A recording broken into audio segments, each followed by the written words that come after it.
Blackrick, today in Cadillac, standing in the future home of the Cadillac Veterans Park, speaking with two of the veterans who have been working on the project, Ross Frid and Jerry Benson. Guys, tell me about the Veterans Park and the project you've been working on thus far. Well, we have a rather large tract here of about 33 acres that runs between 14 Mile Road all the way back to the motorcycle park, if viewers know where that is.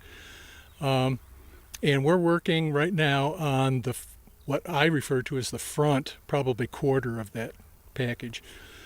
Right now we have in mind putting in the road that visitors will be able to drive on and park and so on. We also have started the pole building that'll act as the storage area for all of our equipment and the equipment that Veterans Serving Veterans uses during their pheasant hunt in the fall. Some of the things that we have in mind for this summer, if everything comes together right, is to complete the road, to complete the pole building, to clear out a lot of the brush and stumps and so on that are filling the area up right now, and getting grass growing. We have planted a whole bunch of trees that were donated to us. Everything from ponderosa pine. We have a dawn redwood planted in the back.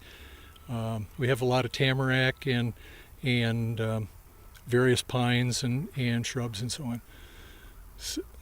So it's just 33 acres of endless viewing opportunities, and there will be a great amount of opportunities as well for veterans to come out and hunt different kinds of birds and spend time with their families.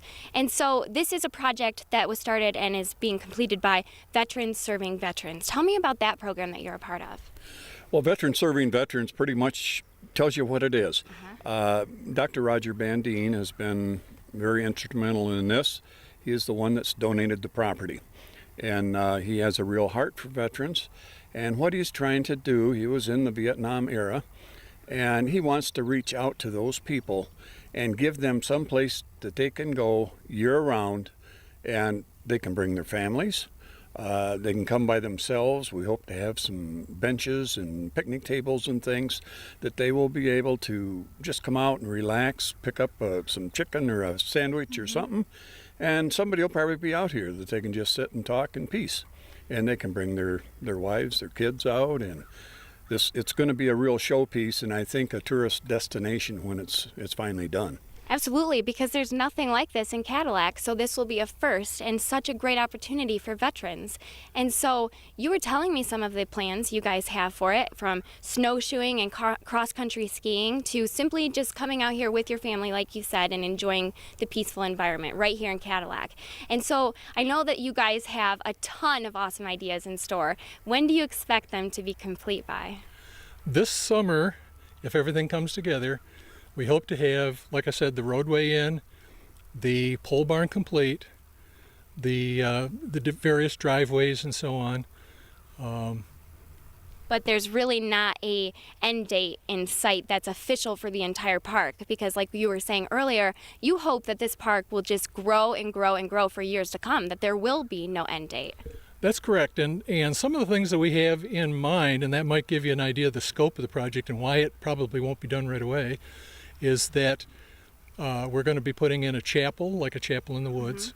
We're going to be putting in a pavilion where people can sit, a glassed-in pavilion. We'll be putting in, hopefully, a duck marsh area.